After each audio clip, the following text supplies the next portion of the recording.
We are going live. We are live from Sound of Sheep's bedroom. It is another stream, also known as the last stream of A Space for the Unbound. Thank you for waiting, everybody. Focus camera. I think that looks all right, actually. I'm sorry that I'm late if you're watching this live. I wasn't originally going to stream today, so I was a little frantic getting ready today. I had to squeeze this into the schedule. It's going to be a short stream, which is why I am not dressed like a cartoon character for the first time in forever. No yellow shirt. I said to myself when I was getting dressed, I was like, I'm going to be live for like an hour. It's not worth it.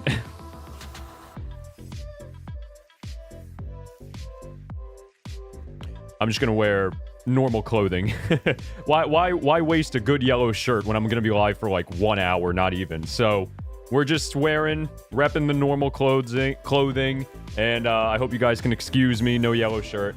But I know it's strange. It actually is strange for me. I haven't streamed without a yellow shirt on in like 2 years. So, you know, it is different. It is different. It feels weird. But hello, we're here. We're here for the finale of A Space for the Unbound. My Eric cosplay. Yeah. I'm cosplaying Eric from A Space for the Unbound. You know what I mean? Just wanted to, you know, represent on the last day of the game. More like Atma. I feel like I'm more dressed like Atma because I think he has like the open button down with the shirt with the t-shirt underneath. It's more of an Atma cosplay this afternoon actually, for me anyway. So Sherrick is that's fire. So we're here for the finale of A Space for the Unbound. I was going to do it yesterday, but we ran out of time. So I literally said, I'm like, all right, deja vu. Wait, not that one, Piro. What? Hang on. That's crazy. Look at my finger. That's crazy. You almost got me too. I almost read that out loud. That is insulting even. Wild. If you don't know what I mean, just read this out loud. Read this out loud to yourself, because I'm not going to. So, I was streaming yesterday. We were speedrunning through my second playthrough of A Space for the Unbound, and I got to Deja Vu. I got to the epilogue again, and I ran out of time again, just like the previous week. So, I said to myself, I'm like, gosh, we have like 30 minutes, maybe, not even worth of content left in the game. I can't do it today. I'll come back tomorrow, and today is tomorrow. So we're here to finish the game. It's going to be, like I keep saying, a short stream. We're just going to get into it. We're going to wrap the game up. We're going to read the full fairy tale, okay? If this is your first stream for A Space for the Unbound, watch the other VODs first, so you know what I'm talking about. But otherwise, full spoilers ahead. We're at the very ending. We're about to get the true ending, if you couldn't tell from the title of the stream. And we're going to, before we look at the true ending, we're in the epilogue right now, like I was just saying. We're going to read the full fairy tale. We have all of the pages. We did everything in the game. We completed the bucket list to unlock the true ending. And that includes getting every single page of Nirmala's fairy tale. We're going to read the fairy tale, see what inclinations it has toward the story. From what I can tell, the fairy tale is essentially like a 1-to-1 of the story of A Space for the Unbound. Like, it's kind of just like a fantasy version of what essentially happens in the game itself. We're gonna go page by page. I'm gonna read the whole thing on stream, and we're going to analyze it a little bit and be like, oh, this is what that means, this is what that means. You know, we'll see if I actually bring it up in the video essay. It depends on what it says in the story, but we're about to find all that out right now. And then we're gonna see the actual true ending. So there's a cutscene after the ending of the game. It's not that the game has two endings, it's just that there's the normal ending, and then if you unlock the true ending, the normal ending continues a little bit longer. So there's no difference except just a little bit more story, a little bit more content at the very end of the game. And I'm assuming that because the last line of dialogue from the normal ending was just Rhea saying like, okay, time to give him this flower, right? So my assumption is that she's visiting, spoilers, Atma's grave He doesn't really have a grave though, because he's like a missing person who drowned in the river, and nobody found his body apparently. So I'm assuming maybe she like built like a little like grave or shrine to say goodbye to Atma. I'm assuming probably at their like old hangout spot by the river in the abandoned bus. So we're gonna do all of that today. So we're gonna do the storybook first, go through the epilogue real quick, and then look at the true ending scene, and maybe do a little bit of discussion before I leave, talk about my final feelings on the game, because I assume a lot of people watching this VOD probably didn't see the whole playthrough, because, you know, they just want, if you know the game, you just want to see me get to the ending, obviously, which is like the most climactic part. So if you're just joining us for the first time, hi. I had a experience with this game. It was a wild ride, a bit of a roller coaster, but we're coming to the conclusion. The brakes are kicking in, the wheels are slowing down, and we're gonna wrap it up right now. Yeah, tomorrow comes today, Piro. I love that reference. Yes, exactly. Tomorrow comes today type beat. I still haven't listened to The Mountain. Piro's making a Gorillaz reference, if you don't know Gorillaz music. They just came out with a new album very recently. Just like a week ago, right? It's called The Mountain. I haven't listened to it yet. Like, I've listened to some of the singles, but like I haven't listened to the whole thing. Quick side tangent before we get into A Space for the Unbound. Like, you know what? I'm gonna listen to it today after this stream. I'm gonna do some. I'm doing some cooking. While I cook, I'm gonna dedicate myself to listening to all of The Mountain. I'm a little like turned off from it though, automatically, because like it's so many features. Like, if you look at The Mountain's playlist, or like the album itself, it's like it's a lot of features, and like I mess with Gorillaz. Like, they're in every song, obviously. It's their music, it's their album. But like, I was surprised because like one of the feedbacks they got from their album Humans back in like 2017 was that there were too many features. So I guess the guys in Gorillaz were just like, you know what? We hear you. What if we did it again, but more? So they're just like, all right, yeah, that's great. We're gonna do it again anyway. I'm like, you know what?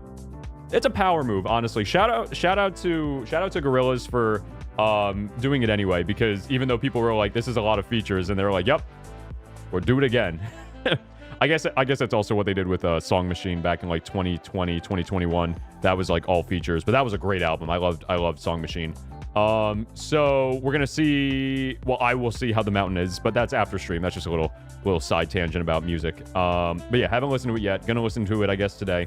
I haven't really listened to Gorillaz a lot though in a long time, but they're one of my all-time favorite bands. I got really into them when I was like 13, 12 years old even. And when I was a teenager, I listened to them a lot. I listened to them like a lot through like college. I've seen them twice in concert. They were actually my very first concert. Fun fact: Gorillaz was my first live concert that I ever went to back when I was like 16, I think, maybe 17. That was a amazing show. Another Amori-like quirk, an extended normal ending scene for doing something specific during the dream part. In Amori, it was watering Basil's flowers. That's true. Amori was a little less egregious with the unlock process than A Space for the Unbound. But yes, that is very true. It's like in Amori, it's just like a slightly like extended cutscene essentially. If you do the flowers in Headspace. That's so funny though. I still remember it was 5 years ago, and I can still. I still remember seeing like a message in chat like every single day. Back in my day type beat, but like I still remember seeing a message every single day, like a new chatter being like, "Did he water the flowers?" And I'm like, yes, I appreciated, of course, not naturally, I'm not trying to say I didn't. I appreciated everyone trying to make sure I watered the flowers, but it was funny because like there were so many people who came in and were like, water the flowers, and I'm just like, bro, I got you, homie. I've been watering them since day one. Let's go. Mountain is all right. I can't say it's my fave, but I like it. I'm still in Demon Days Plastic Beach phase. Dude, like Plastic Beach is like my favorite Gorillaz album, one of my favorite Gorillaz albums of all time. Like that's the reason why I haven't really touched The Mountain yet. Like I listened to the singles as they released over the past few months, and I just said like, I'm like, this is cool. Definitely like a different genre of music. It's fine. Like it's not like what I'm really too interested in. I would say that like Demon Days, obviously just a classic all-time album, period. Plastic Beach is my favorite Gorillaz album. And I really mess with the Now Now and Song Machine. The Now Now came out in 2018. Song Machine was 2020, 2021, I believe. I really messed with like both of those albums. The Now Now wasn't incredibly popular from what I could tell. But like I was just like, I don't know, like the songs on that album are like pretty good to me. I gotta listen to that album again. I haven't listened to that one in a long time. The OG Waterflower, Song Machine True, very good too. Dude, Song Machine, I think that was like their best like feature album. Like if you got like Humans, if you got Song Machine, if you got The Mountain, I think, well, I haven't listened to The Mountain yet, but like of those three albums, I think that I think Song Machine was the best like feature album. But I'll have to listen to The Mountain and find out. All right, that's enough Gorillaz talk. That was fun though. Let us get into the game and get this short stream rolling. I'm gonna close out of my music, so bye. And then we're gonna go to gameplay. And then we're gonna go let the game load up. Should appear. You guys can hear it. There it is. All right, so let me scooch in a little bit. Get nice and high, nice and personal, all up in your face. And grab my controller.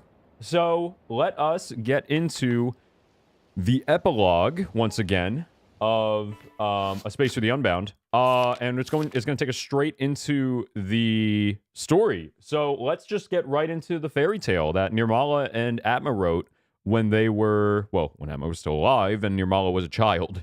So, if you don't know what this is, it's a very critical part of the game, and the backstory is this very fairy tale itself.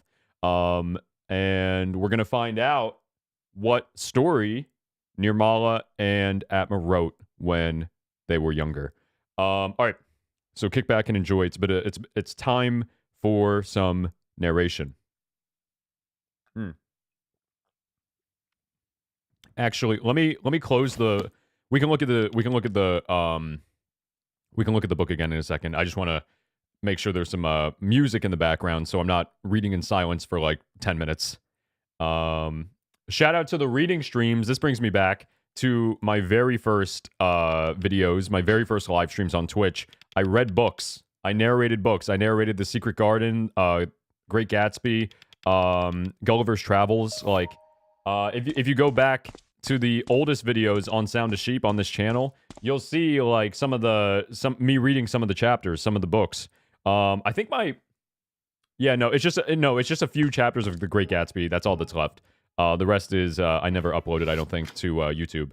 Okay, so still let me step outside of the house, and maybe then they'll play some music, because right now there's no background OST. Talking to mother. We are moving away after the divorce, after Rhea's mother divorced their father. So, wait, let me get this straight. I think that their last name is Rhea, then, right? Because, like, her full name is... Alright, there we go. Now we have Ode to Life in the background. That's perfect for the narration. But wait, isn't it, like... Is it Nirmala Fitri Rhea? No, I think it's Rhea Fitri Nirmala. But I think somebody said that, like, the names, like, Indonesia is one of the countries that does, like, last names first, followed by first names. So, like, her first name is Nirmala. That's what her mom just called her. So, Nirmala, and her last name is Rhea. So, I think. But she goes by Rhea now, so I think that her family name is Rhea. So, Mrs. Rhea, divorced Mr. Rhea, is what I'm trying to get at. Thank you. Well, that's where Hiro says that with my voice, that's where the book narration came from. It was a good choice. Yeah, like that's where fun. I've talked about this a few times in the past, but like that's where my username comes from. Sound of Sheep. Originally, I was basically doing like low-key ASMR book readings, and so I thought to myself at the time, I was like, okay, like I'm trying to like basically put people to sleep, sound asleep. What sounds like sound asleep? What's a good pun or play on sound asleep for a username? And that's where I came up with sound of sheep. And it's never changed. And nowadays I make content that you could probably still fall asleep to, honestly. We've come full circle. Like, you know, a lot of people listen to video essays while they go to bed. So honestly, it still fits. All right, let's read the book. Now that we got some background music. All right.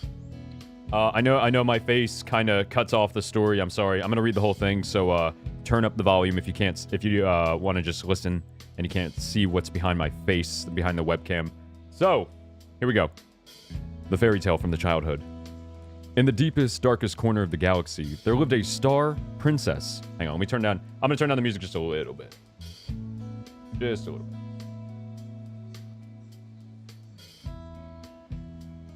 Okay, a little bit quieter. In the deepest, darkest corner of the galaxy, there lived a star princess who called a planet of her own creation home. Now, hang on. Oh, yeah, that's right. Yeah. Now, this star princess had magical celestial powers. She could grant any wish. In a flash, she could summon the most delicious food, the most wondrous delights. All but one thing. A friend. The star princess was dreadfully lonely. She thought to herself, if I only had a friend to share this with. It was then that she decided to embark on a journey to make new friends. Only, she grew sad at the thought of abandoning her beloved home planet. And so the Star Princess split into two entities, stellar twins. The North Star Princess glowed a brilliant blue, and her twin, the South Star Princess, a rich, warm yellow. The North stayed to tend their home planet, and the South set off on her grand journey. Atop a fiery comet in the emptiness of space, the South smiled brightly, alight at the thought of the new friends ahead of her. The North, in deepest quietude, felt her joy too, for their hearts were as one. The North cast her gaze upward and wished on every star in the sky. So, we'll take it page by page. So, this is referring to, if you couldn't tell from the visual, the picture in the book, Nirmala and Rhea essentially splitting into two people, right? Their heart is one, but they become two people, right? So Rhea is the South Star Princess who stays behind, and the North Star Princess is Nirmala, who leaves to go, the North Star Princess is Rhea, who stays behind, and the South Star Princess is Nirmala, who leaves her home to go meet new friends.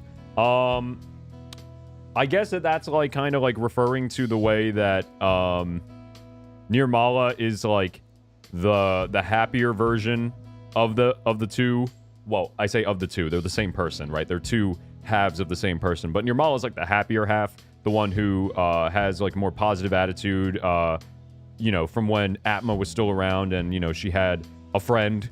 And then Rhea, on the other hand, is the version, the older version who has no friends. Atma passes away. She's bullied at school. Her family, her father is abusive. And she's isolated and sad. And like I like this last paragraph. The North cast her gaze upward and wished on every star in the sky. Almost like she's like, oh, I wish I had some friends. I wish I had what the South Star Princess has now that she's leaving. Let's keep going. Let's see what happens next. Oh, sorry. Wrong button. Okay. So, we're following the South Star Princess, Nirmala. The comet fell and sparked a golden path across the sky as the South Star Princess reached her first planet. So she's going on a journey to find more friends. Not long after landing, she met a timid, cowering puppy.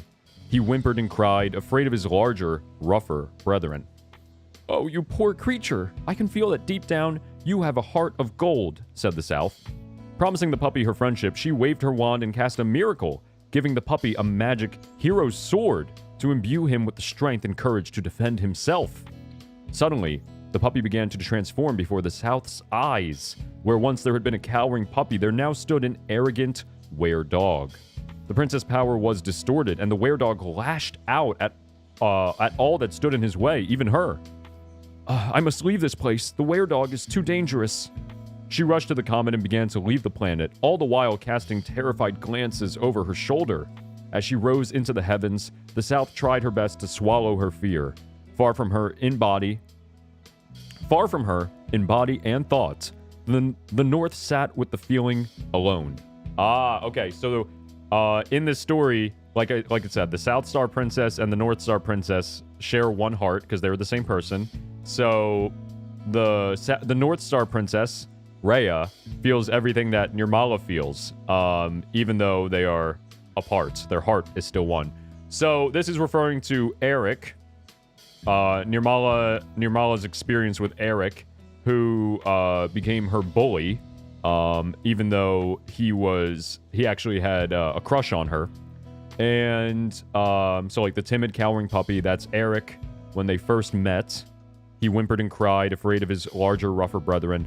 So I think it's basically referring to the fact that like, I think it's referring to the fact that like, I'm assuming what happened was that, reading in between the lines here, Nirmala and Eric, when they first started talking, right? Like, Nirmala was like, yeah, we can be friends. And then as soon as she gave Eric the opportunity, his bad side came out. His prideful, his egotistical, I guess, even maybe, his rough side came out, and he started bullying Nirmala. So she gave him the sword, she gave him the power, and then he misused it, and turned on her and started attacking and becoming a bully. Also, obviously, like, it stems from Eric's experience with his dad, Uncle Buddy from the general store, who, they had their ups and downs, as we found out in Buddy's backstory. All right, page 3. With hope still strong in the princess' heart, the comet began to fall for a second time, and she arrived at her second planet. She was greeted by a lost Signet, who, lacking in some of the grace and wit of the other swan chicks, had been abandoned by her herd. Oh my, you poor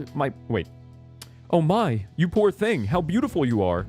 Promising her friendship, the South waved her wand and brought about a miracle, bestowing upon the Signet a crown to grant her charisma. Before long, the little creature grew into a slender, graceful swan queen. Her fellow swans began to crown her in awe at her gentle beauty. But then something changed. The swans began to compare their new swan queen to the princess, and found the latter lacking. Unlike our queen, she has no golden beak. Unlike our queen, her voice is timid and weak. Begone, begone, our queen has no business with the likes of you. Her eyes wet with tears, the South took her leave. She returned to the comet and then to the skies. With a million planets on the horizon, the South was able to overcome her disappointment soon enough. But alone on their home planet, the North grew lonelier and lonelier. Okay. So this is referring to Lulu. I'm starting to get the vibe that like a lot there's still it's a fairy tale, so there's still a lot of fiction. It's not exactly one-to-one with their the real life. But what I'm assuming the story is referring to is that people started comparing Lulu to, people were comparing Lulu to Nirmala and looking down on Nirmala and bullying her because she wasn't as graceful, as serene as the real Lulu, and thus she was isolated, and the other ducks. The swans, they said, oh, you're too different. You're too weird. Get out of here. We'd rather, like, look at Lulu and then look at Nirmala. Nirmala's nothing in comparison. And that's what's going on here. I don't know if Lulu and Nirmala were ever actually friends, though. It's kind of giving me, like, a vibe that, like, maybe they were. Assuming that the story is true to the real life, the real game story, then maybe there was a time when the two of them were friendly with each other, and then people started to compare the two, and that's why the Swan Queen, Lulu, like, stepped away from Nirmala because she was getting popular, and she didn't want to be associated with Nirmala anymore. Let's go to page 4. I keep doing the wrong button. Okay. Okay, here we go. Once again, the comet began to descend, sparking a bright golden light. The South Star Princess arrived on her third planet, and it was entirely covered by a vast ocean. The South decided to dive below the surface to explore the depths, and before long met a shy snail hiding in its shell. The snail couldn't even face the comings and goings of the tide, let alone an interstellar princess. She cowered before the South. "Oh no, don't be afraid.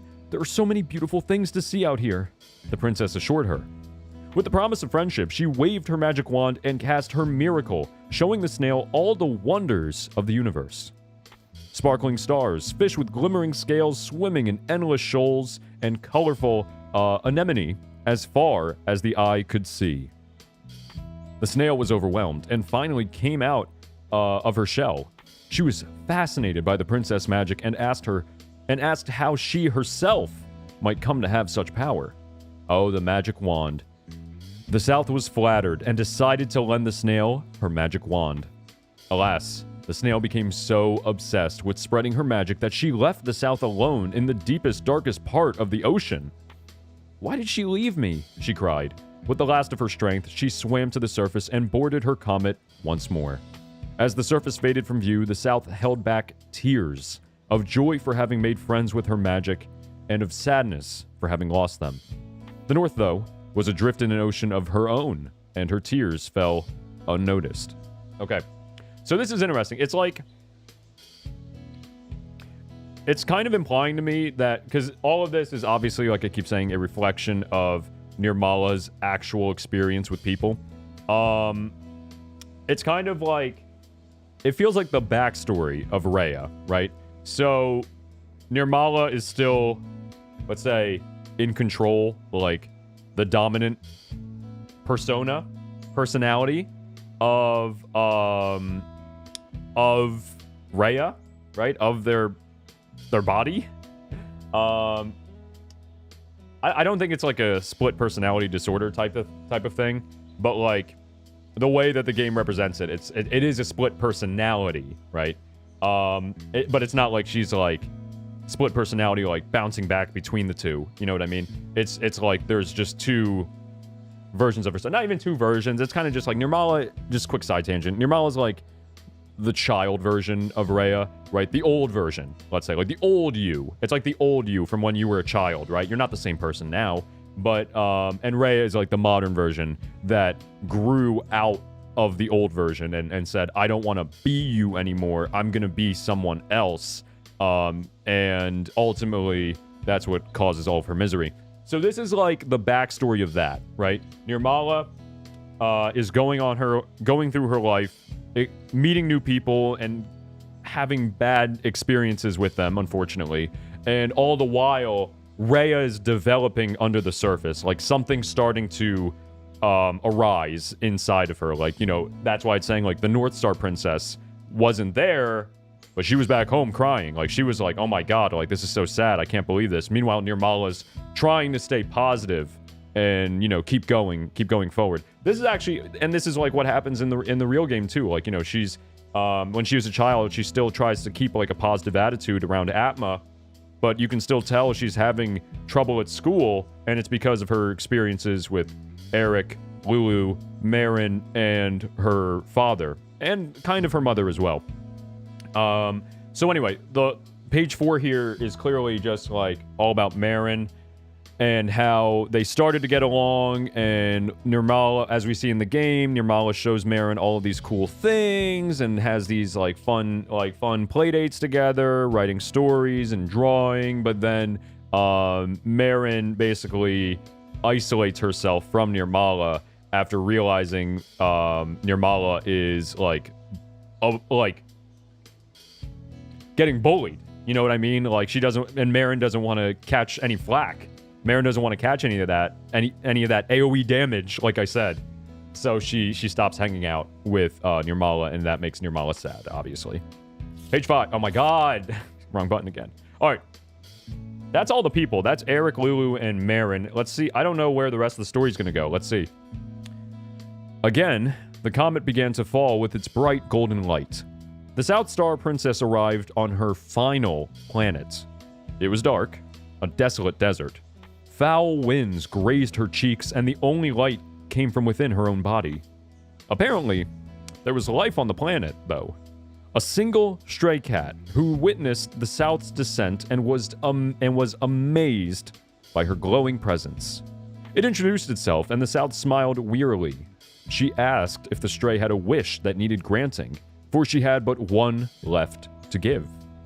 The cat grinned and explained to the princess, "I've lived my whole life alone and thought I would die alone too. But then, oh god. But then Mew came, and it's a meowricle. I don't need... I don't know if I can finish the book now. I don't need anything else. Having Mew here is enough." At long last, the South had found a true friend in the most unlikely of places. The North, though, had long since faded away. Oh, okay. "Oh, my feline friend, if only the North Star Princess can meet you. I miss her so," she said. The cat was confused, but had no time to ask questions. Fate was not on their side. Suddenly, the ground began to shake. Trees swayed and split in two, and great chasms opened up in the parched earth. The cat, innocent as it was struck with fear. The South, though, knew exactly what was happening. The cat's world was crumbling, and the planet was beyond repair. It was time. The world had ended. The whole planet would crumble into dust, and the South could do nothing to stop it. "Let's go, princess! We are in Yant safe here?" Oh, it's a Nia thing. "We are Niant safe here," said the cat.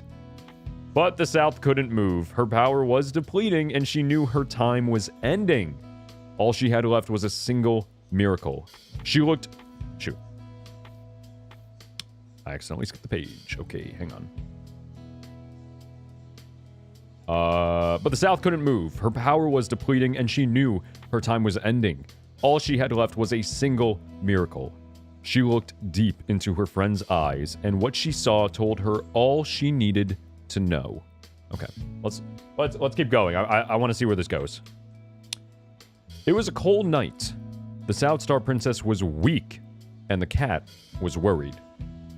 "Meow, princess." This is from the very opening cutscene of the game. "Meow, princess. Mew looks sick. Are Mew okay?" The cat meowed. The princess looked up at the night sky and thought, "It's time to say goodbye. To leave the world behind." She said, "I have something for you, my dearest friend. A parting gift. I'll show you my last miracle." Something shone bright on the palm of her hand. It was the miracle. The cat was too stunned to speak, and simply began to cry. "Oh, Meow Princess, please don't. I can't let you go," the cat meowed. The South gave a weary smile. "Everyone wanted my miracles, but you're the only one who stayed by my side. Thank you for being my friend." The night was warm and bright. The glowing South Star Princess turned into stardust and was scattered to the skies above. But her light stayed within a pretty yellow flower. Left behind and alone, the cat curled its body around it. Suddenly, it was bathed in yellow light. In the blink of an eye, the ordinary cat was turned into a large, regal feline with enormous wings sprouting from its back. The South's final miracle was giving her friend a way to escape the dying planet. As it flew up into the heavens, the planet disintegrated behind it. Mourning the loss of a friend and a home, the cat could do nothing but cry.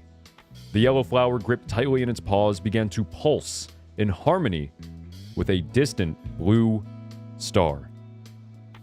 "You miss her, of course. Let's go then, right meow, to the north!"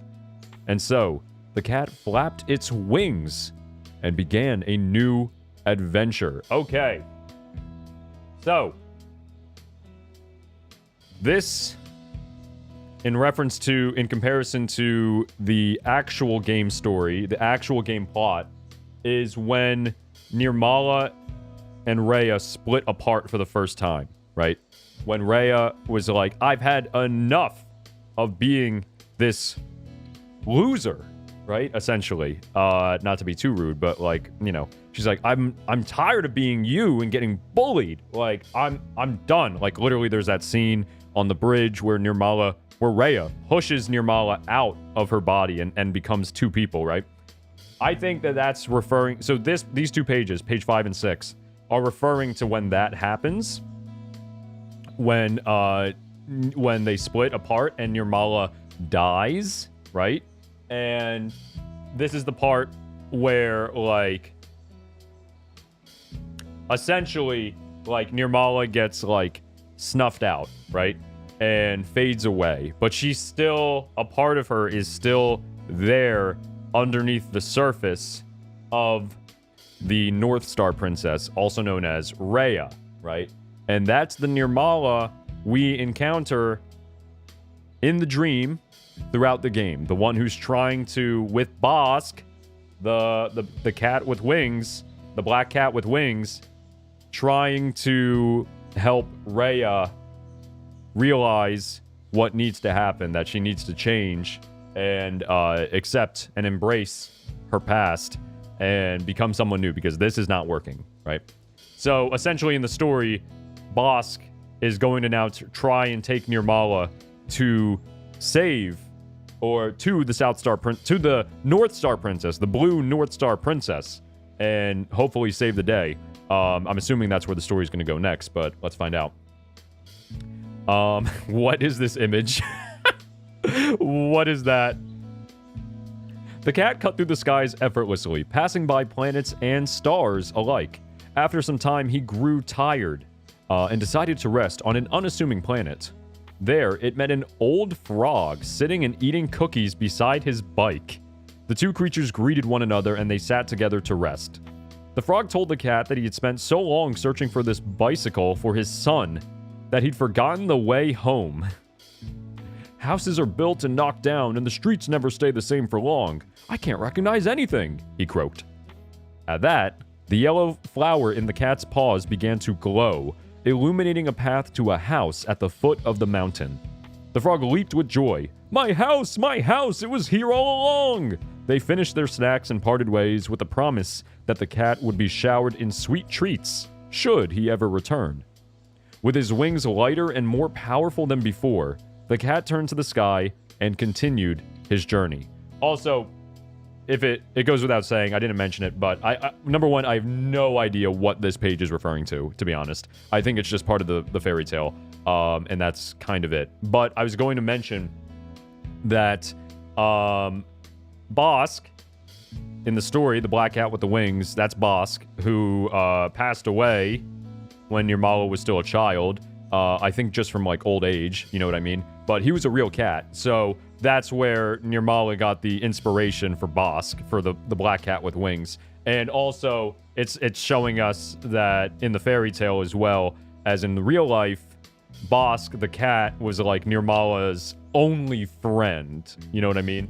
Besides Atma. Atma comes into the story eventually, but, like, you know, without Atma, Bosk is, like, her only friend. And, this is also, I guess, around the same time when Rhea and Nirmala split up.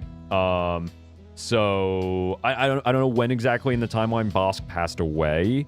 I think it was after Rhea, like, split with Nirmala, and became a new person, essentially. But I guess it's not too important. But either way, this shows us that Bosk was Nirmala's only friend at the time, besides Atma. Who I don't know if Atma's going to come into the story. Maybe Atma's the frog? I doubt it, though. I don't really know what page 7 is referring to, if anything. Let's keep going. Okay. A few galaxies down the line, the cat once again grew tired and stopped to rest his weary wings. On landing, he heard a gentle piano melody and set out to find the source. Following his ears, he came to a small stage in the middle of a garden. Playing the piano was a tall giraffe, her brow furrowed in deep concentration. After a few verses, she looked up and was surprised to see a winged cat watching her.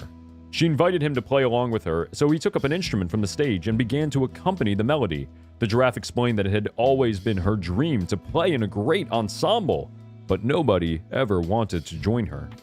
Hearing Hearing the sincerity of her wish, the yellow flower began to glow, illuminating the entire stage with a golden light. So bright was this light that it caught the attention of the entire town. Before long, other creatures began to arrive, keen to play music with the giraffe.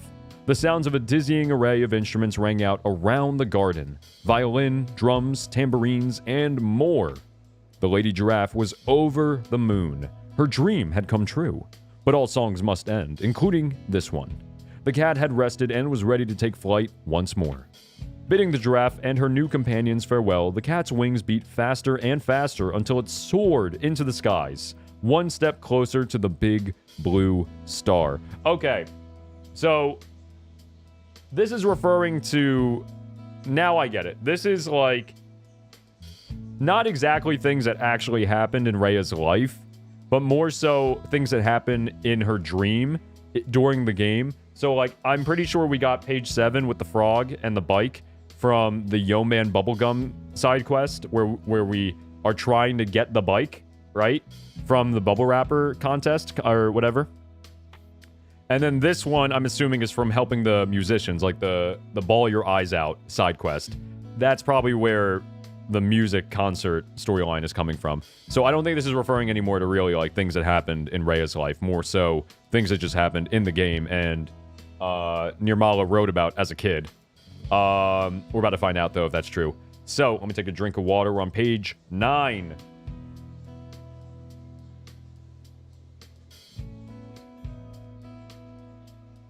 All right.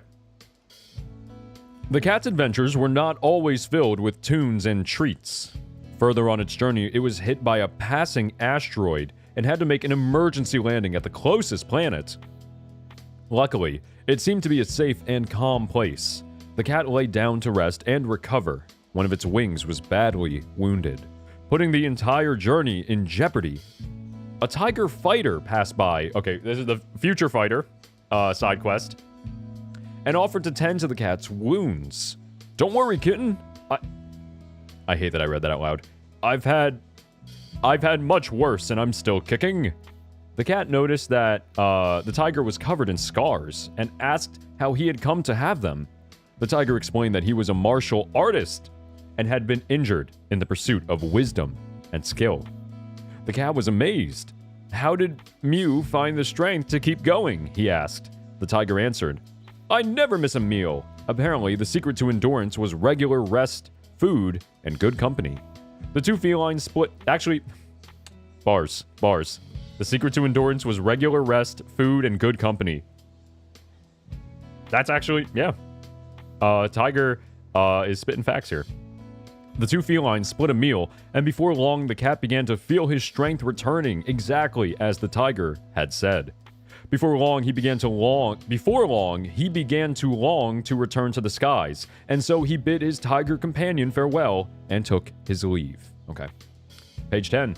The cat soared through space in awe at the sheer size of the universe. All seemed well until the yellow flower. It was gone. In utter panic, he stopped to search for it and noticed a faint, golden light fading on the surface of the planet he had just passed by. Though it was dark on the planet's surface, the cat couldn't find any trace of the glowing flower. A nearby turtle called out and told him that while he was watching the night sky, something like a shooting star had fallen at the center of a nearby lake. They set off for the lake together, and the turtle explained that he was a star collector. At least, he had been, until his vision got worse and made it impossible to count and record them. As they drew closer to the lake, the flower began to glow brighter and brighter before at last the cat was reunited with it. At that moment, the turtle cried out in surprise. The flower apparently still had the power to grant miracles because suddenly his sight was completely restored. Weeping tears of joy, the turtle thanked the cat for his kindness and promised him a tour of his star collection should he ever return. With the yellow flower tightly in his grip once more, the cat departed for the heavens. Okay, the bottle cap collection story, I'm assuming. Because it's like, oh, collecting something, this and that. Oh, and this is that's the, what's it called? The barong? The barong mask? This is the animal petting story, or side quest. Page 11. It had been a very long time indeed since the cat had set off on his journey through space, but he was still hopeful that one day he would reach the big blue star.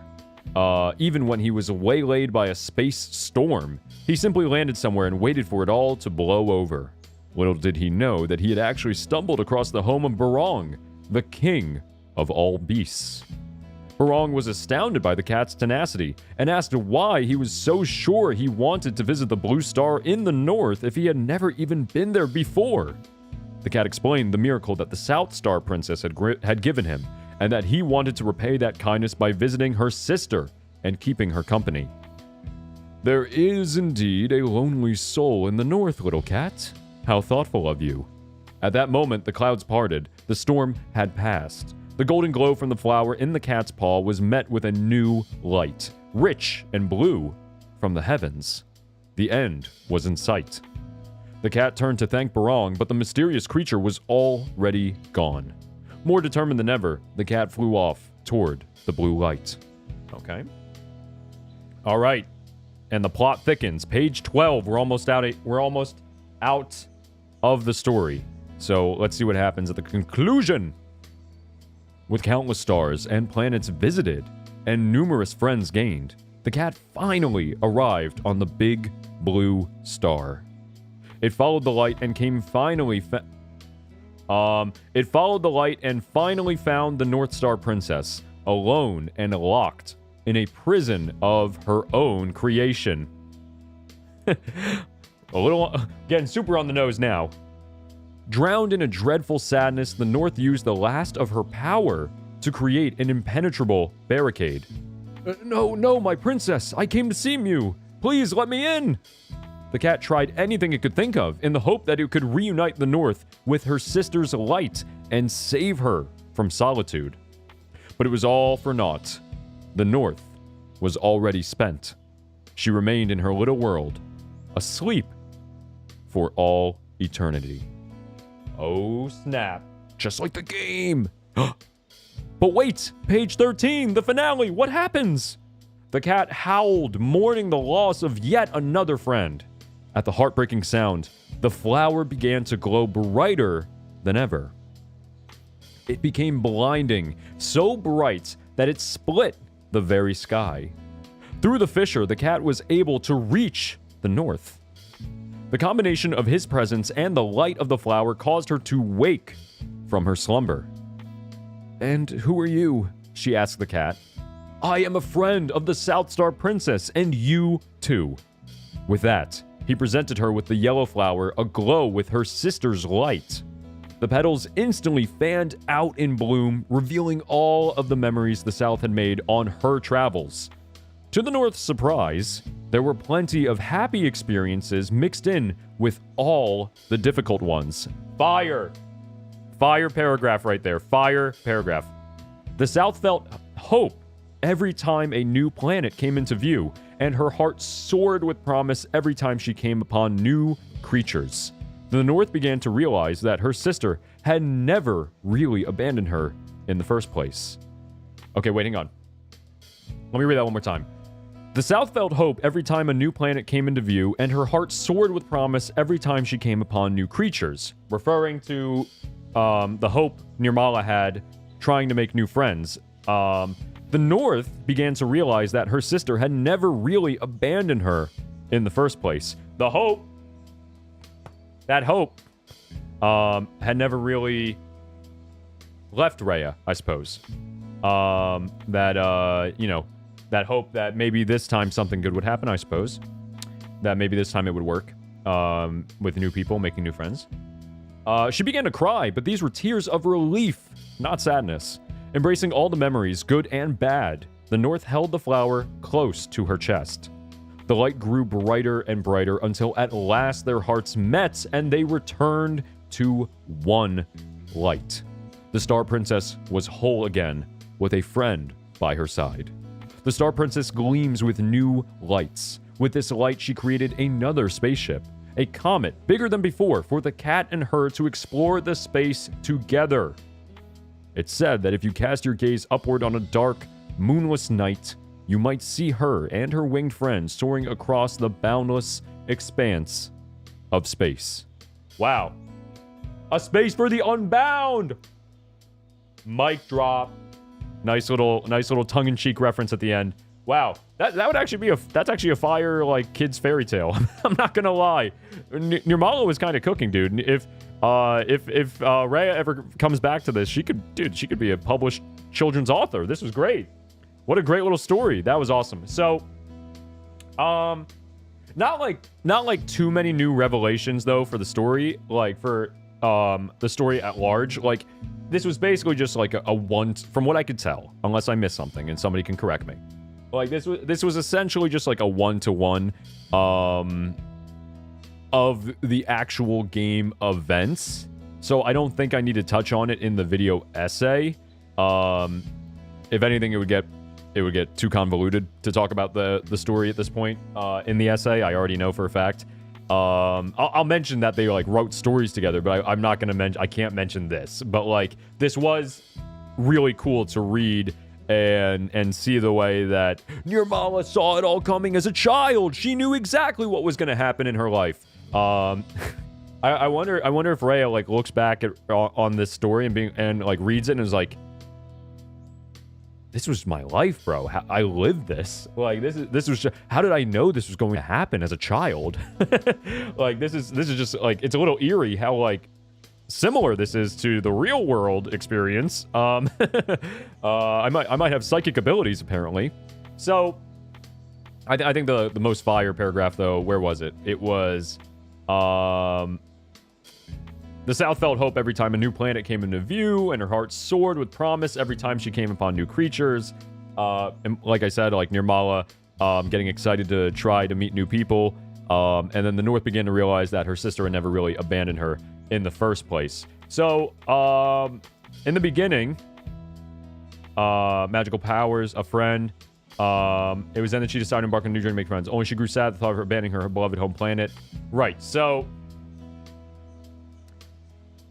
the Star Princess split into two entities, stellar twins. The North Princess glowed a brilliant blue, and her twin, a rich warm yellow. The North stayed to tend their home planet, and the South set off on her grand journey. So I guess it's kind of like,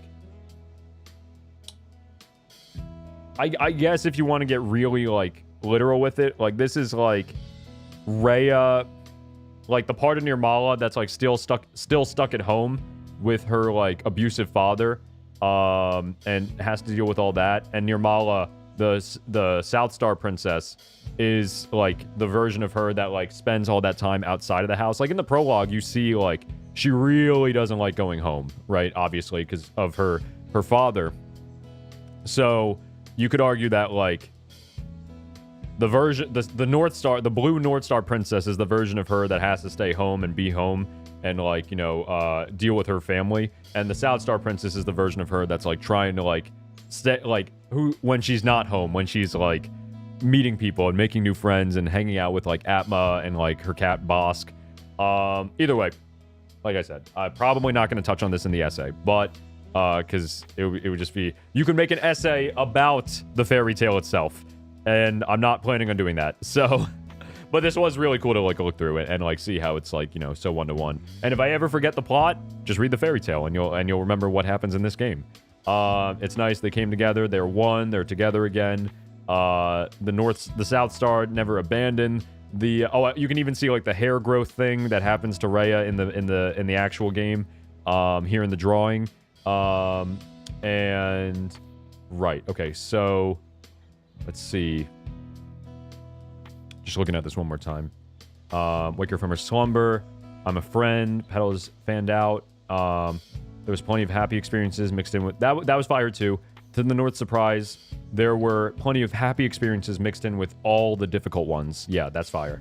Because that's exactly what Rhea realizes at the end of the game, when she wakes up from the dream, before she wakes up from the dream. Felt hope every time a new planet came into view. North realized her sister had never abandoned her. Right, so it's... Yeah, okay. So Nirmala had never really abandoned Rhea, I guess. She began to cry, but these were tears of relief, not sadness. Embracing all the memories, good and bad, the North held the flower close to her chest. Yes, so accepting everything that happened and moving on from it. basically, I love that paragraph too. Embracing all the memories, good and bad, the North held the flower close to her chest. And that's saying, like, okay, this is like when Rhea accepts all the bad stuff instead of ignoring it from now on and just like, saying like, you know what? This happened. This happened in my life. I'm going to accept that it happened, even though I didn't like it. I'm going to accept that, I got bullied and that my father is a jerk. And I'm going to accept that this happened. And now that I've done that, I can move on with my life. I can move forward and go on new journeys, just like the Star Princess, and make new memories. But I can only do that because I accept what happened. I accept what happened to the South Star Princess, what happened to Nirmala, what happened to me as a child, just like she does in the game, just like she does in the story. They return, they became one. Star Princess gleams with new light. With this light, she created another spaceship, and then the cat and her go on journeys together, making new memories, meeting new people, and living their lives. So, and letting them continue instead of end, like as it almost happened in the story. So, essentially, I really like this one paragraph, though. Embracing all the memories, good and bad, the North held the flower close to her chest. Like, that, honestly, just like... I talked about this a little bit the other day when we were, before we finished the epilogue, 2 streams ago for the first time, and got the first ending. But essentially, like, this kind of really encapsulates, if you want, like, a bit of a sneak peek, like, this really does encapsulate, this one sentence encapsulates what I plan to write about in the essay. Spoilers for the Sheep Spiel's essay, but if you've been watching the streams, then, you know the story and you know where it goes and what I'm going to talk about. So just to like really like summarize, like my thesis essentially for the essay as it stands right now is going to be about this one sentence essentially. Embracing all the memories, good and bad, the North held the flower close to her chest. So like my thesis for the essay is basically saying that like this game, A Space for the Unbound, is teaching us that facing our problems is worth the pain, right? I could say like you need to face your pain. It is ultimately saying like you need to face your issues, or you need to accept your past, right? You need to accept the past. You need to accept the issues, the problems, the struggles that you faced in the past in order to move on, right? But I think like a more universal thesis for people is to just say like you need to face your problems and it is worth it, right? It is worth it because as we see in the game, Rhea, number 1, doesn't pass away. And number 2, as we see here in the epilogue, or we're about to see, is able to move on and with her life and create new happy memories that she would not have if she had not faced her issues at the end of her dream and recognize like, okay, I need to do something differently. If I face these problems and accept that they happened, accept my past, then I can move on and I can be happy again. But it's a very painful experience for her. We see that in the right before she wakes up from the dream, as she walks through the dark clouds and she sees the memories of Eric, Lulu, Marin, her father, her mother, like, and she faces all of these problems, all of these memories, one after the other. It's very hard for her, but and it's very scary for her, and she faces it basically alone. Like, Atma is not there for that part, but he's there in spirit. And we see this especially with her trying to face her father. Like, it's very, very hard for her to do it. She's very afraid, but she does it. And because she does it, she's able to move past it. So, in my opinion, like, it's teaching us, like, hey, it's worth, like, facing these problems. Because, like, if I say in the video, I could make the argument, like, just, like, on the surface, the game is just saying, like, hey, face your past, accept your past, and you will have a happier future, right? But, like, I think that, like, I wanted, like I just was saying a minute ago, I want to make the thesis a little more universal than that, because, like, you might have already done that. Like, I personally, there's a lot of things that I've done in my life up to this point that, you know, I look back and I'm like, oh God, like I cringe, I cry, I get mad even, like I'm just like, why did I do that? It's so dumb. Like essentially like regrets, you know what I mean? Like I don't hold them with like that anymore. I've accepted that was like something that happened in my past. That's something that I did, a person that I was, the person who I was when I was younger, but because I accept that I did that, instead of like, you know, pushing it away and ignoring it, then I have been able to move on from it, right? And become stronger, become a better person, become a happier person, and try to just keep moving forward, essentially.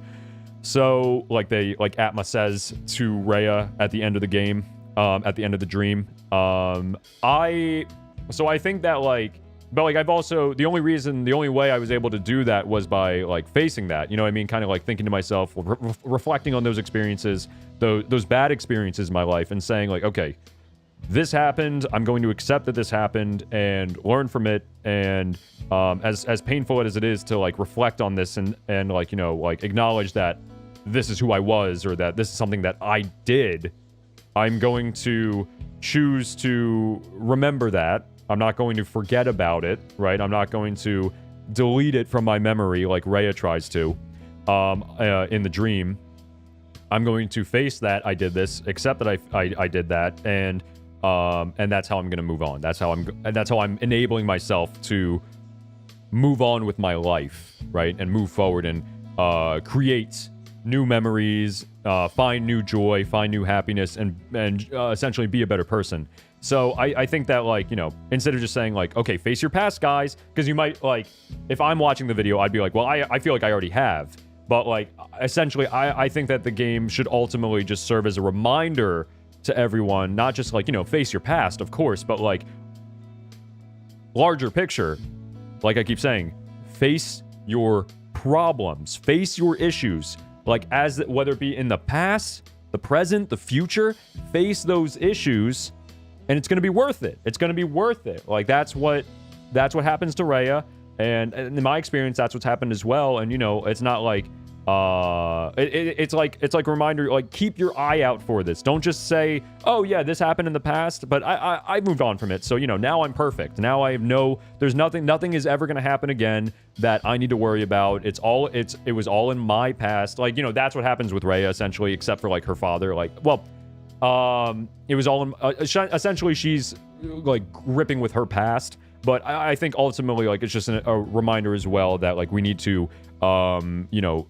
grip or we need to, well, she does this at the end of the game in the epilogue especially, there are still issues that we need to face in the present, right? It's not like just the past, it's also the present, and you need to keep your eye out for that. You need to keep an eye out for when you are trying to avoid an issue, and when that is happening, when you are trying to suppress it, ignore it, get rid of it, that is not the answer. That instead we need to face that fear, face that trauma, even face those issues, face those feelings, those emotions, feel those emotions, and then that's how we're going to move on from it. Not by suppressing it. I think that's really important too. For I'm glad also seeing the messages in chat now. I was ranting.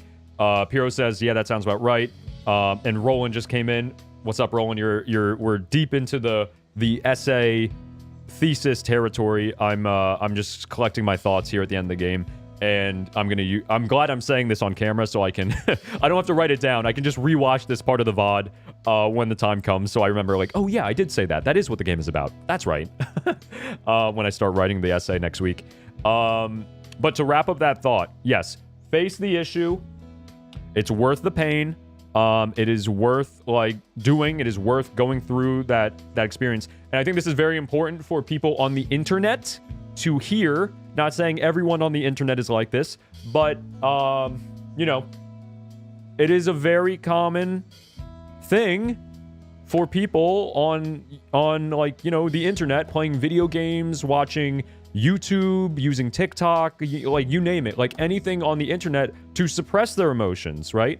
Like, you know, and I'm not going to touch on this in the game, you know what I mean? That's not what a space for the Unbound is about exactly, but I still, my point, my side tangent right now is that this is just like an important thing, an important message for, you know, us as people online, to hear, because like in my experience, there's just a lot of like, in my personal experience, there's a lot of like emotional suppression. You know what I mean? Like distractions with YouTube, with other social media, with video games, especially. Like, you know, we're not feeling our emotions. We're not facing our fears. We are using distraction to distract. We're using distractions to ignore what we know deep down we need to do, what we need to face, the issues we need to face.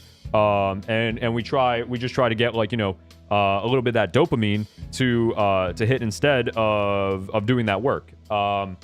Which, you know, not saying like, oh, you're a bad person. You're a bad person if you go on YouTube or if you play video games. This is all you're just ignoring your emotions. No, I'm just saying that, like, you know, it's possible. You know what I mean? And I'm sure I'm not the only one who has done that before. You know, like use technology to ignore our feelings. You know what I mean? So I think like or to, you know, just feel better and you know, but that's ultimately not the solution. In a way, you could argue that like doing that is like, I'm in like podcast mode right now. I'm realizing, but like you could argue that like doing that is a way to dream. You know what I mean? Like, you know, distracting ourselves with fantasies, with the internet, with entertainment. Like it's a way to like dream like Rhea is. Like we're dreaming. We're being like, okay, in these moments, we're like, you know what? I feel so bad right now. I'm going to just watch YouTube instead of processing these emotions, or I'm just going to play video games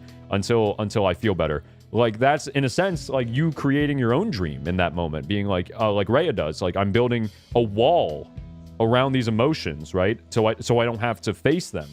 I'm gonna block them out, and basically sit in my high castle and pretend like everything's okay. I can't wait to like write this essay. I'm very inspired.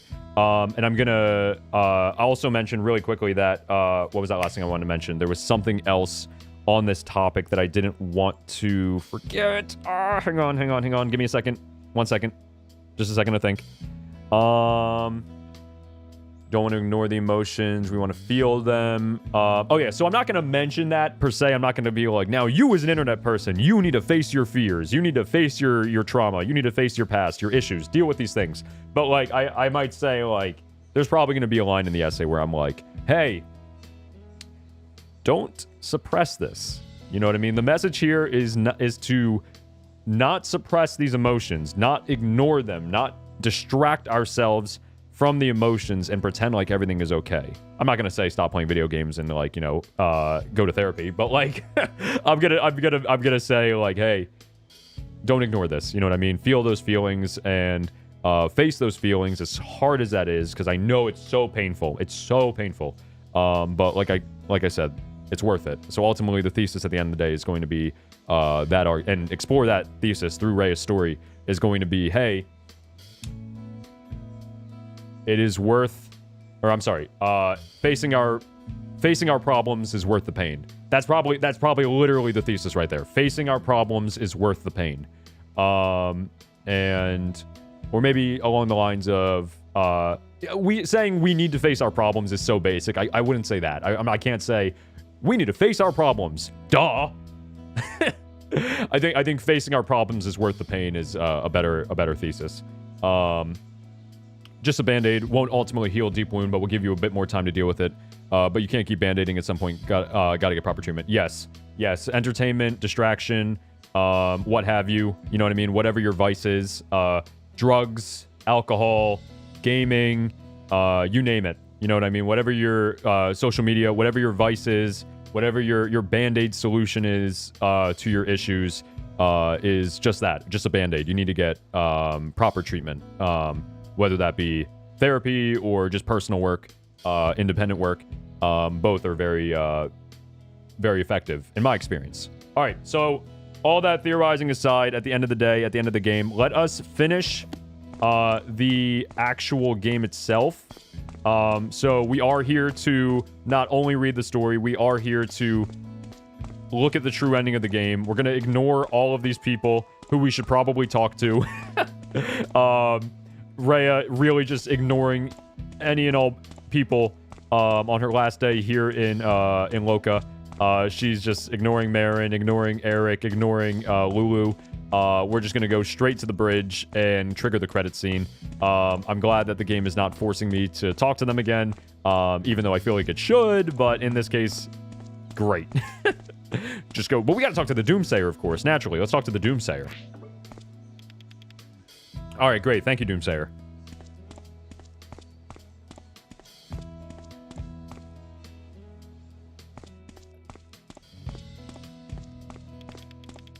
Nope. Sorry. Ignoring you. Ignoring you. Ignoring you. Ignoring you. Ignoring all y'all people. Dude, Rhea's like a stone cold killer now after her experience. She's like, I'm not talking to nobody. I'm not talking to Madame Puspa. Oh my god, she stopped us actually. Hang on. She forced us to... just as I said, we're going to ignore Madame Puspa. She literally like... What's the word I'm looking for? She stopped us in the streets. That's all I'm trying to say. Completely ignoring Eric. That's crazy, though, that you can do that. I feel like these conversations should literally, at least the ones with the friends, should be mandatory. But I guess not, so here we go. That's crazy that you can just ignore them. All right. So the true ending triggers after the credits, which should start right now. There it is. Okay. All right. Quick credit sequence, and then true ending time, baby. Let's see what happens. Yeah, Ray would be like, bye-bye, losers. Not even gonna look at you. Enjoying Ode to Life. That's the name of the song.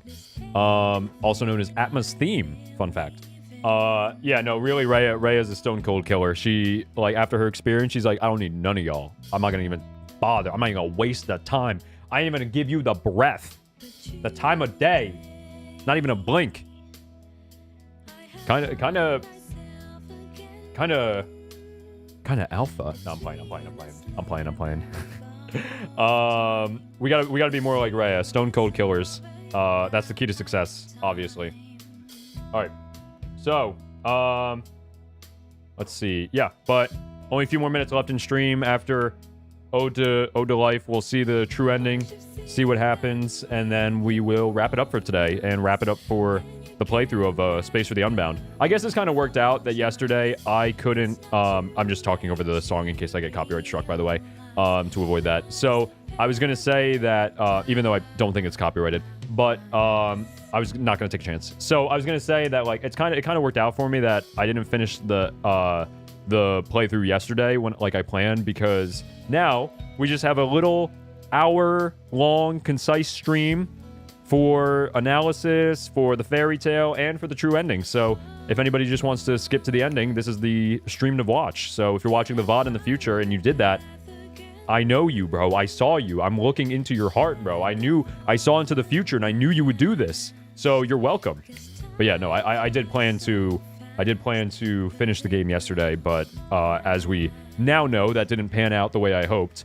The lesson that I'm taking away, the issue that I'm facing from my playthrough of A Space for the Unbound, is that I need to, going into the future, I need to just assume that these games are going to take me longer than I think.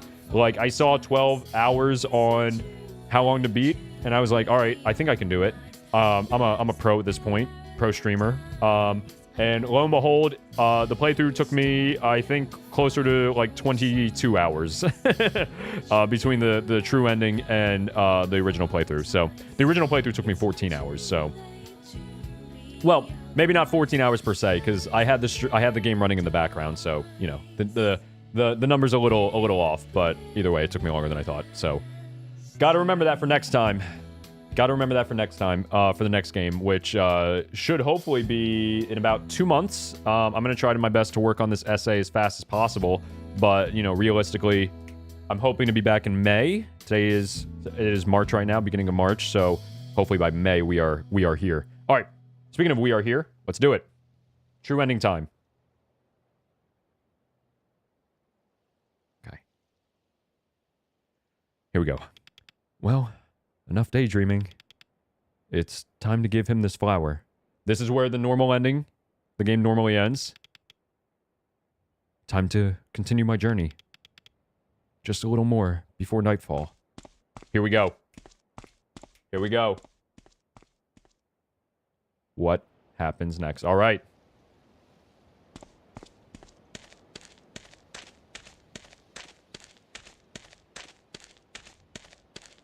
Going where I think we're going.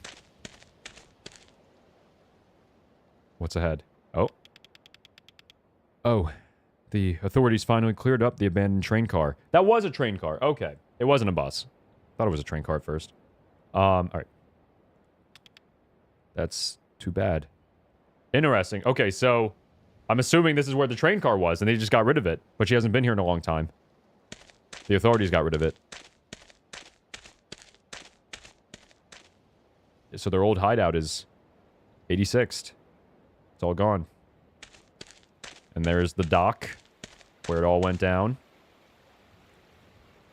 A couple cherry blossoms on the tree to the left. Hello, Atma. It's me.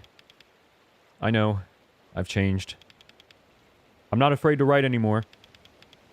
The world is changing too, you know. The people, the buildings, they even demolished our base camp. Like, the ultimate sign it's time to move on is the base camp getting destroyed. You'd say to just let it go and make a new one, right? Typical Atma.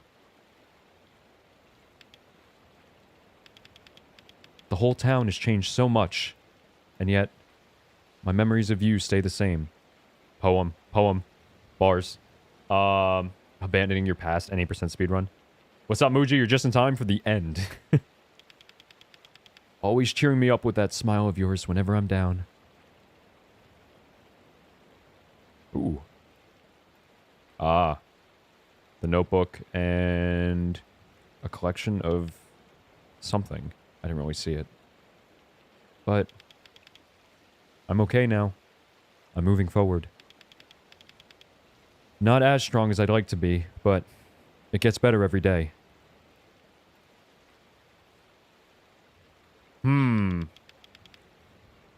Thank you. For everything.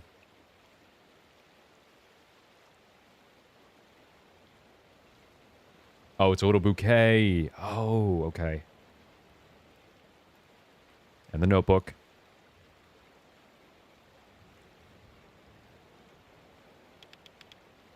Farewell.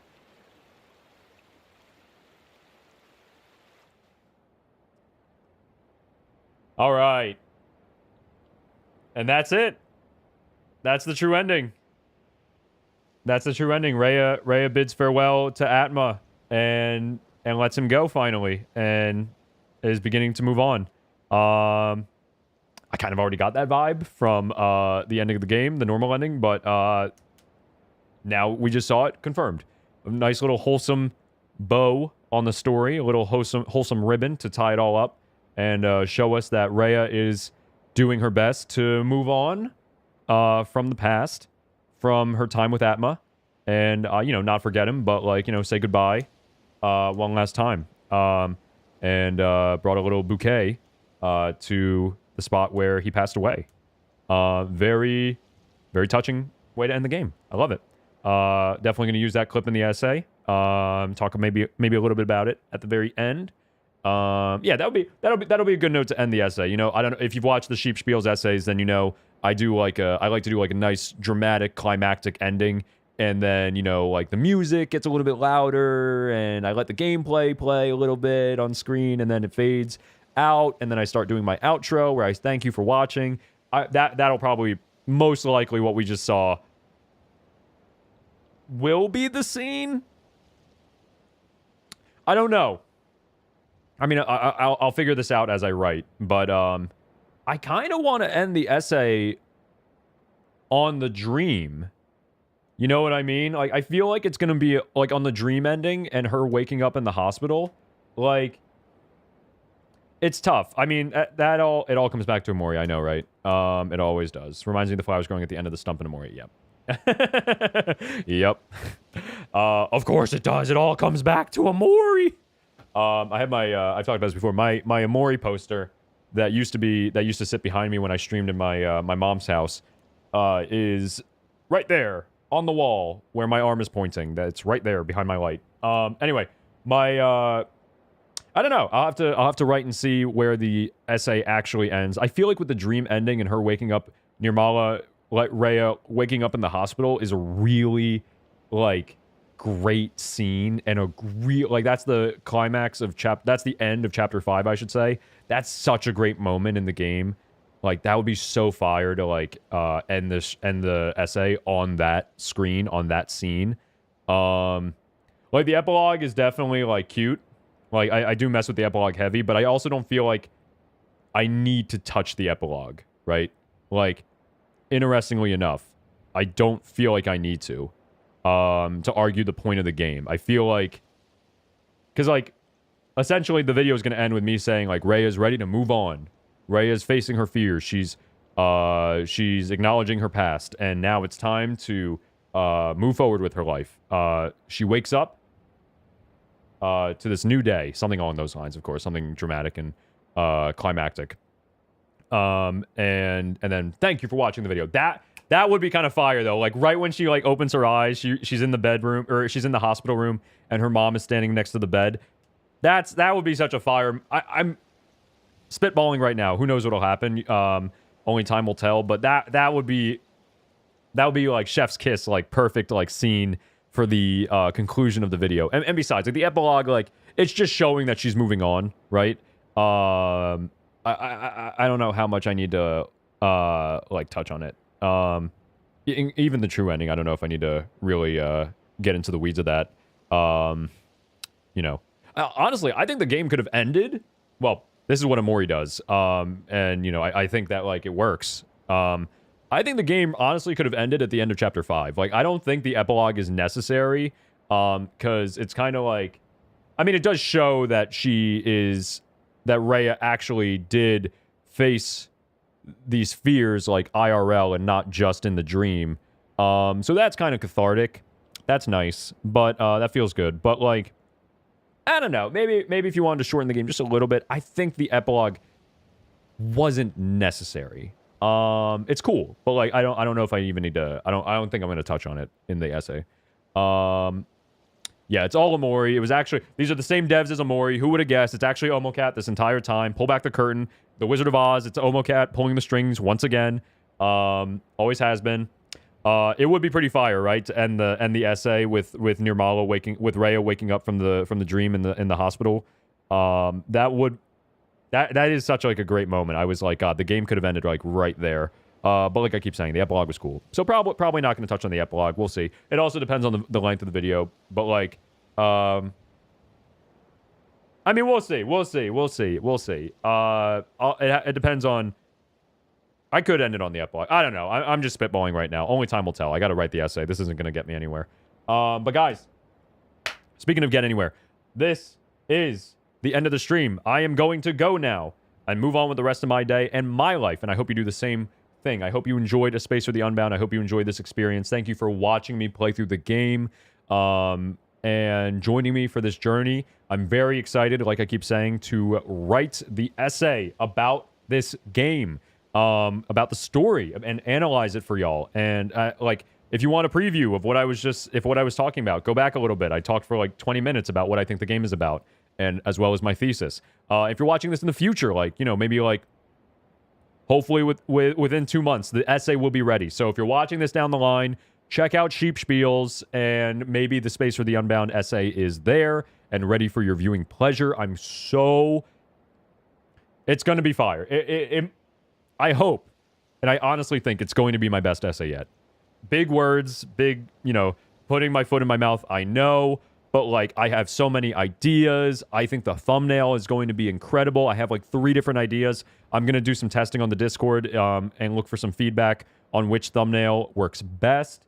I already know the title of the video. The title of the video is most likely going to be The Delusion of A Space for the Unbound. And then the thumbnail will go along with that. But, you know, stay tuned. If you want to find out updates, join the Discord. Join the Patreon, and if you join as a free member, you're going to get progress updates as I write, as I edit. I'm going to try to make that like a weekly thing with video previews as well, like tidbits of the script, audio recordings, video clips. So join the Patreon for free, and if you really want to support the channel, please join as a member, a paid member, and you get even more benefits, like early access to the video essays, as well as your name featured in the video essays. And also, later this year, I've decided for a fact I'm going to do my first Patreon vote, okay? So if you're watching this in the future, I'm going to do my first Patreon vote where I will let my patrons decide what game I cover next. I know what game I'm playing after A Space for the Unbound. That's already set in stone in my mind. But after that, later this year, hopefully in the summer, I want the patrons to pick the game, okay? So if you want to decide what game I play next, join as a paid member, either now or in the future when the time comes. And let's see, like the stream. Really appreciate it if you did. Like the stream. Subscribe to Sound of Sheep if you haven't already. Check out Sheep Spiels. My God, why are we here? We're here to play the games for the video essays on Sheep Spiels. If you're not subscribed to Sheep Spiels already, what are we doing? That's my other channel. If you haven't seen it yet, the video essay channel. It's linked in. It's linked on the homepage of Sound of Sheep, or if you just want to type it in YouTube search, it's Sheep, SHEEP, Spiels, SPIELS, Sheep Spiels, 2 words. My new video essay channel that I'm trying to turn into the big thing, the bigger picture, right? So, I think that covers everything. Like I said, thank you so much for joining A Space for the Unbound. If you haven't seen the rest of the playthrough, check out the playlist in the description of this video, of this VOD, of this stream, and you can see the other streams. Plenty of content there for you to go through if you want. Let's see. Matt, just a quick few comments before I hop off for the day. Mad late gang, but I'm glad I pulled up for the last 20 minutes. Me too. Those are really good last 20 minutes. Cook the essay. We're gonna chef it up. Hopefully not burn. Hopefully not underbake either. But you know, we'll only time will tell. Just gotta work hard now. Keep my nose to the grindstone. Let's see. Good stream. More good stuff coming on Sheep Spiels. Hopefully soon. Yes, sir. Yes, sir. Hoping for Until Then. Until Then might be in the future. Until Then, if you like the Space for the Unbound, Until Then apparently is supposed to be really good. I've never played that. I want to at some point. I don't know when. Maybe this year. Who knows? But only time will tell. Spoiler alert, Until Then is not the next game. The next game has been set in stone in my mind for so long. So stay tuned for that in May. And that reminds me, okay, real quick, Seamaster says that Until Then made me ball out, hey, on the court for 10 minutes at the first ending. Bawling out, crying, bawling out your eyes. Raw me, when the sheep has a spiel. I was going to make a joke, but yes, me when the sheep has a spiel. Absolute fire, I hope. But I was going to say, last things last, if you're watching the stream live or the VOD, if you enjoy watching me stream, I will not be back until the essay for A Space for the Unbound is finished. So don't hold your breath waiting for me to stream again next week or anytime soon. It's going to be probably at least 2 months until I sit back down behind the webcam to stream for you guys, just because I need to focus now all my effort on making the video essay, right? The whole point of the streams is just to let you guys watch me play through the games for the first time. It's not my main focus. So I'm going to take a hiatus from streaming for the next 2 months while I write the essay and make the video. And then when I'm done the video, I will be back again to stream the next game. And then, you know, the pattern will repeat. So that's what's up. Don't hold your breath. I'll be back in a few months. I'll be a whole different person. Isn't that crazy to think about? Even just 2 months later, we're always changing. So I will be a whole new person back for your streaming pleasure. Hopefully a better person. Hopefully you guys are here too. And you guys have a great few months while I disappear to write. But hopefully it's not too long. So we'll just have to wait and see and keep working hard. Seamaster made the joke. Seamaster made the joke I was going to make. Well, right underneath my webcam here on the on-screen chat, if you want to read it. I'm not going to read it because he made the joke and I'm not going to steal it. But that's what I was going to say. So, sounds like a tongue twister. Yeah. How many spiels does the sheep have?